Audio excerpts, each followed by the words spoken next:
Hello and welcome back to Calculus 1. Still Saturday, the same one like the previous two videos. Or 3 or 4, whatever time restarted the stream. Starting chapter 5, which is on integration.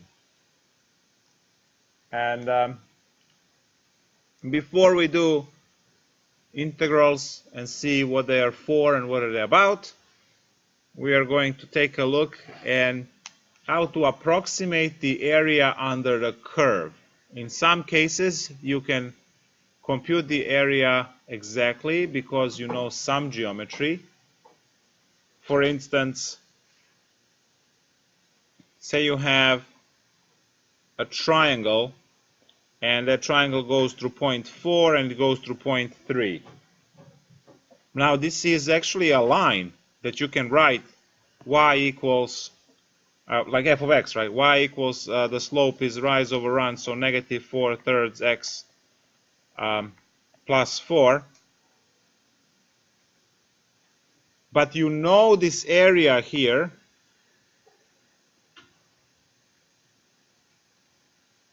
because you know the formula that computes area under the in the triangle. So area would be 1/2 base times height, which is 6 in this case, right? Half of 4 is 2 times 3 is 6. So it's not a problem, right? You can do that. Another easy example would be a constant function, like this. So this is y equals to 2, constant function. And let's say you want to calculate this area here from 2 to 6. Well, you know that it's 4 and 2, so you can quickly come up that area is 2 times 4 equals to 8. But what happens if you are to actually find the area for sine x, that it's raised like this? Now, what's the area here? You know what I mean? So we're going to work on approximation so that we can find the area under any curve, not just straight lines, which we can deal with trapezoid, triangles, and rectangles. So let's see how we achieve this. We take a function, whatever we have, and we break that function, break the domain for that function with rectangles into smaller pieces. So now, let's see what I have. 1, 2, 3, 4, 5, 6. Oh, perfect, it's 7.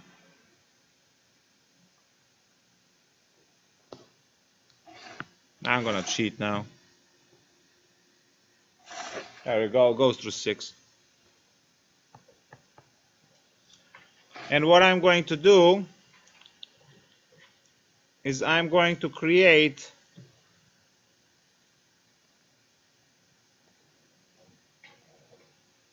this vertical line. So this is my f of x over here. It's the y-axis and the x-axis.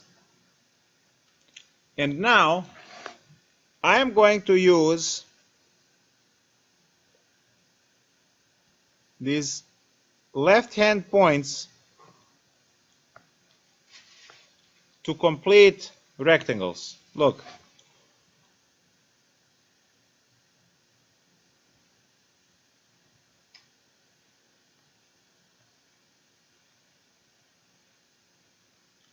So now each one of these is a rectangle. And I can easily find the area of each one of these rectangles. Now remember, this is approximation. So obviously everything that it's in red above the function is error. But hey, we are approximating. And we don't know how to deal with a curve. So the best we can do at the moment is to make these rectangles, which do stick out, right? But we can at least deal with that. So now I'm going to call the first value underneath A. The last one is going to be called B. But I want to actually call them x0, x1, x2, x3, x4, x5, and x6. So x0 is A and x6 is B. That's the interval. A to B is the interval over which we are observing the area. So now what is the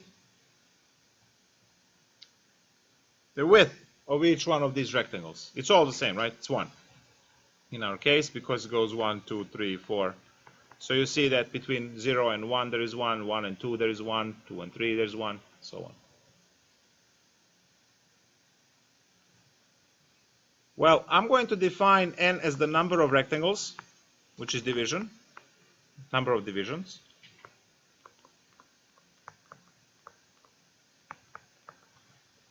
A to B is our interval, and delta x is single width, delta x right here. The formula which computes delta x clearly from the picture must be b minus a over n. This should be clear looking at the picture. Delta x is b minus a, because look, 6 minus 0 is 6 divided by 6 rectangles that are there is 1. So width of each one is 1. And you see it stretches from 0 to 1, 1 to 2. It could be anything else. It doesn't have to be 1. It could be 3/4, just so it's annoying. But you get it every time when you take the interval, whatever it is, and you divide it by the how many rectangles you have.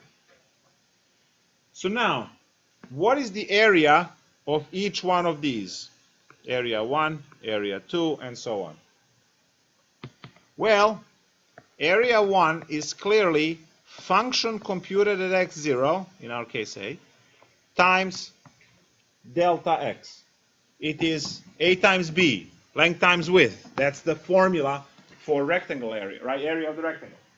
So the y, which is the height, is given by function computed at the first value, which is x0 or a, whatever.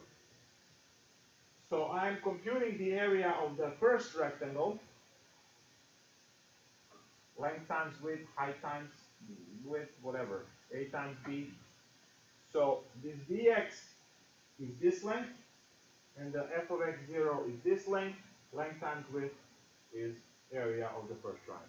And now we do that for every single one. This is a busy section, not too much mentally going on there. Dx times the height for this rectangle. You are computing the function f1 in this case, x1, and then you have this rectangle. The next one, the next one, the next one, the next one. Make sure you don't have 10,000 rectangles. Anywhere from 4 to 6 would be okay. We are approximating. So, what are we going to do here? We are going to now write that area 2 is function computed at x1 times delta x. Area 3 is function computed at x squared delta x. And that is going to go on forever. The true area is approximated by a1 plus a2 plus a3 plus how many of these you have. And believe it or not, that's it. So now we're going to take a look at the example. Have your calculators ready?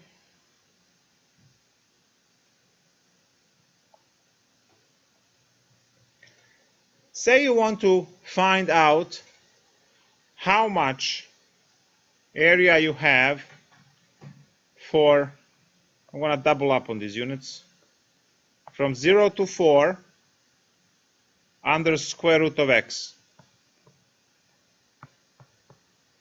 We're almost there. I'm going to use n equals 4 for simplicity. We know that the function is equal to square root of x. I'm going to extend these and draw the picture. And now you can choose whether you want to do the left points or the right points. So this is going to be 1, 2, and 3. This is x0, x1, x2, x3, and x4. Oops.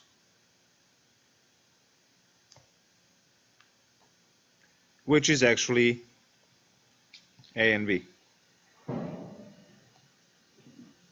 Delta x is equal to b minus a over n, which is 4 minus 0 over 4. It's good old boring 1. And now let's do left hand first. Left hand means I'm drawing the rectangles from left corners. So the first rectangle, as you can see, is 0, and then there's this one, and then there's this one, and then there's this one. So for the left ones, I will have that the area is approximated by, and now I have f computed at 0 delta x plus f computed at 1 times delta x plus f computed at 2 times delta x plus f computed at 3 delta x. And we stop because we are computing the left hand points. I can't have another one because that rectangle, right, would be going this way, which is outside of the bounds. And plus we have 1, 2, 3, 4, right? We have 3 plus signs there, so we have 4 rectangles already. And we know that that's how much was requested. So now what do I have? F of 0, so that's the square root of 0 times 1 plus square root of 1 times 1 plus square root of 2 times 1 plus square root of 3 times 1. So that's a 0, that's a 1 plus root 2 plus root 3. 1 plus 1.41 plus 1.72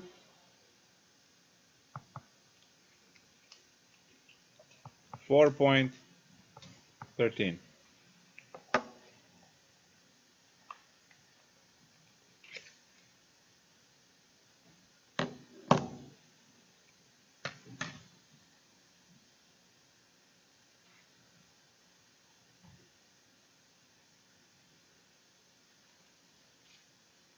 Why don't we include the f of 4? Because there is, well, I'm using on each one to compute the function, I'm using left points. If you care f of 4, it's not a left point to any of the rectangles. Well, now I'm going to do the right ones. So you will see that we are not using f of 0, we are using f of 4. Because look, if I'm to use f of 4, there better be a rectangle on this side. 4 cannot be a left point of anything because it's the end of the road. Yeah, but you need the area from 0 to 4, right? Yes. So, but see this rectangle? This rectangle is between 3 and 4, right? yes, but when you include all the points except 4. Well, 4 has 0 width. It doesn't really contribute. 0 width. It's a point. It does as the boundary, right? So, now what I'm going to do is I'm going to use the blue color and draw right hand side.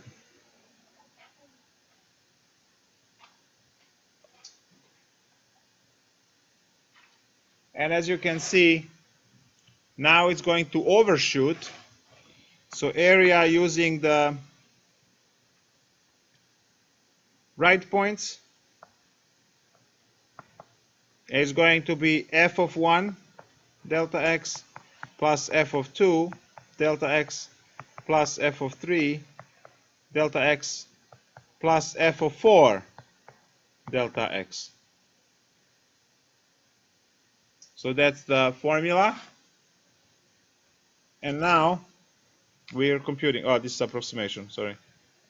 Oh no, I put r. So Yeah, right. So now, f of 1 is 1 times dx is 1. You can factor out dx clearly. Plus root 2 times 1, plus root 3 times 1, plus root 2 is 4. Root of 4 is 2, so 2 times 1. 1 plus root 2 plus root 3 plus 2.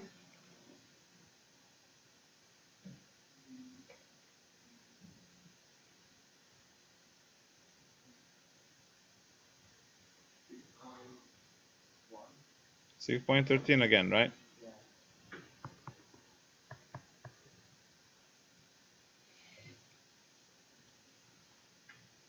The true area is somewhere in between 413 and 613. Guys, these are approximations.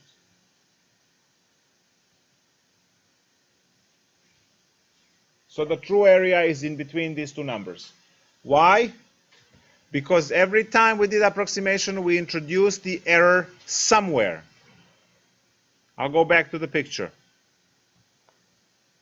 I understand it's not a plus C picture, but that's okay, so we'll do. Observe. If I'm using left point, when you are looking at the interval, this is the left point, right? You're looking at it, and here is my left, right? So that's the left. So left. I draw the rectangle from there, but as you can see, we'll have nothing to gain from that one because the height is 0. Fine. For the second rectangle, this is the left side, so draw. For the third rectangle, that's the left side, draw. And the last one, we have the left side to draw. To each one of these rectangles, there is a left side and a right side to it. So if you're using the left-hand sums, it's always the first point, second, third, and fourth. Now, when we computed the area, remember that this one was 0 times 1. So all of this is error. All of it is error. Because you already underestimated. Again, more error piling up as you are going to the next and next and next, because you only compute the area of the rectangle. That's what you have. The width, right, and the height. So you multiply these two. You only counted for this one. You did not count here. Same goes there, same goes there, and this one is really bad because you didn't count for any of this stuff, right? So now you write each area. Area 1 is the height, which is 0 times 1. Height, which is 1 times 1. Height, which is 2 times 1. So you're computing these y values by simply plugging in each of the x's in the original formula, which was root x in our case, and you compute each one independently. We create a lot of error, obviously, because this is not counted, this is not counted, this is not counted, and that's not counted. None of those things are counted. We're only having whatever is below the line. Nothing in the first, this, and that. For the blue ones, which is the right-hand approximation, we are using the right-hand points for each rectangle. So you have to draw the rectangle starting at wherever the right side crosses the function. So this rectangle, again, over here, has its left side and the right side. This is the right side. We're doing the right point. That's where the function crossed. So draw that one. For the second rectangle, this is where the right side crosses. Draw the rectangle. Again, this rectangle, left, right. This is where the right point is for this rectangle. Draw. And then the last one. Now, notice, and this goes to your question earlier, when you do the left points, you use this point, this point, this point, and this point. 4 points for 4 rectangles. When you're using the right ones, you do the same thing but from the back, because now this is the right side, right? So this is the point that you use, this one, and this one.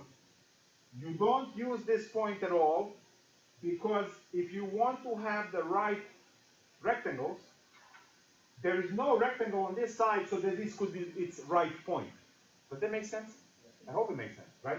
So this cannot be a right point because there's nothing here. This one is cool to be both left and right because there is function on both sides. This can be both left and right. And you see that all 3 of these points were used all the time. This one is only used for the left because nothing to the right, and this one is only used for the right because there's nothing on the... Nah, you know what I said. Just fix the words, all right? Now, observe that for all of the red in this particular problem, we had a lot of error, meaning that the true area, there we go. Yes. I'm not sure what happened there. No, I just got excited because I love this stuff, you know. So let's use some bass. For the trebles, done. What was I talking about? Area. Yes. So all of this is error. Now look for the blue ones. Blue ones are overshooting the target, right? The blue is above the black line, so this is error. This is error, right? So blue goes above and red went below. The true one is somewhere in between. It's not their average. It's not their average. The average is going to be close to what it is, but it's not the average. And now, what's important for you to understand is how to get this result to be better. And you do that by introducing more rectangles. So what you do is you can cut each one of these in half. And then there will be less error as you recompute everything. So I'm going to, let's say, pick the second one and introduce another division with purple, and then show this. Hopefully you see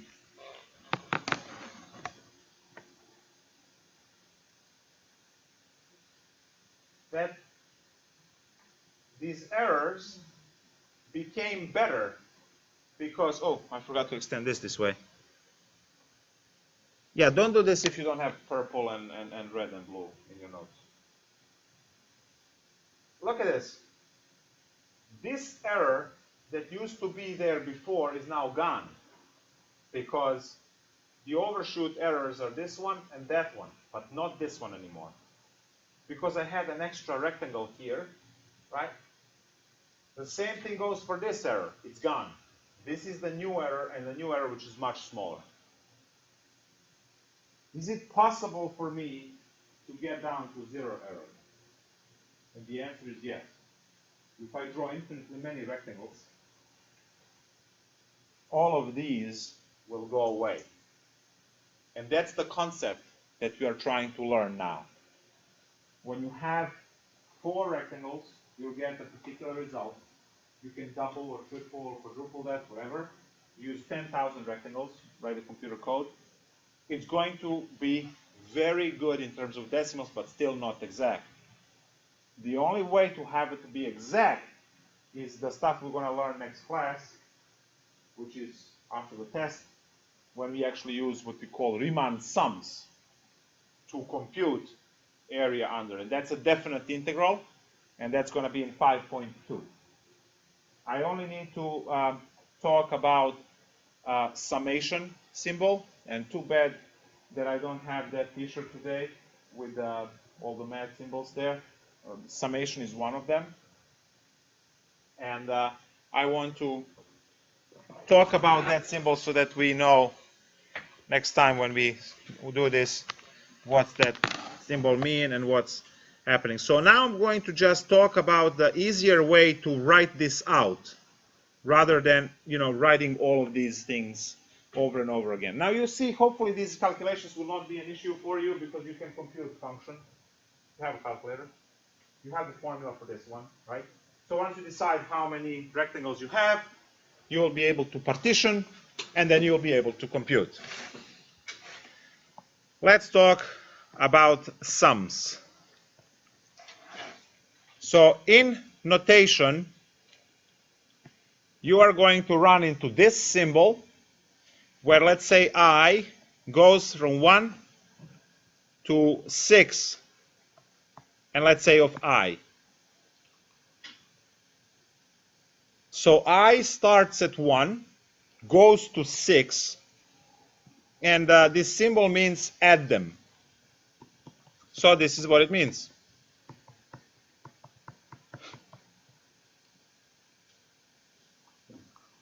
The first time around, I is 1.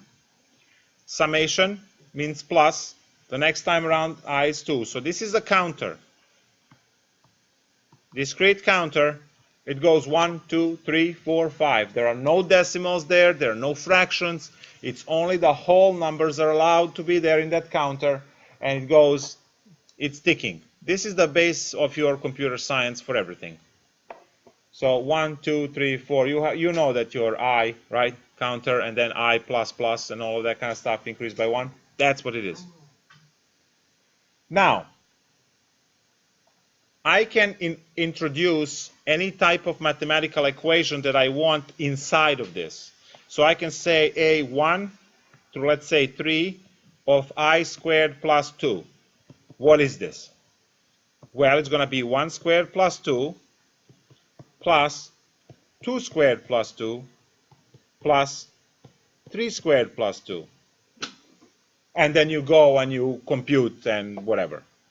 I really don't care what is the answer to that.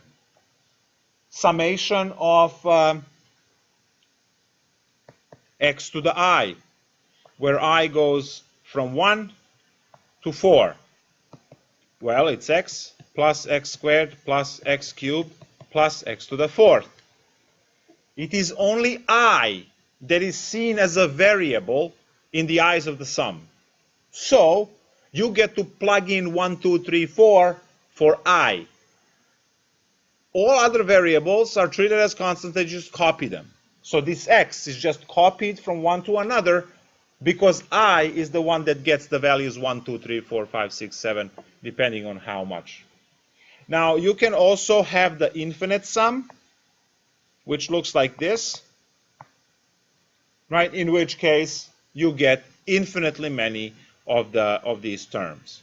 So let's say you have, I don't know, 1 over ix. It really doesn't matter. This I is not a complex I. It's the counter from there.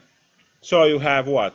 You have 1 over x plus 1 over 2x plus 1 over 3x plus 1 over 4x plus 1 over 5x plus, and it's going to go forever because there is the infinity on top.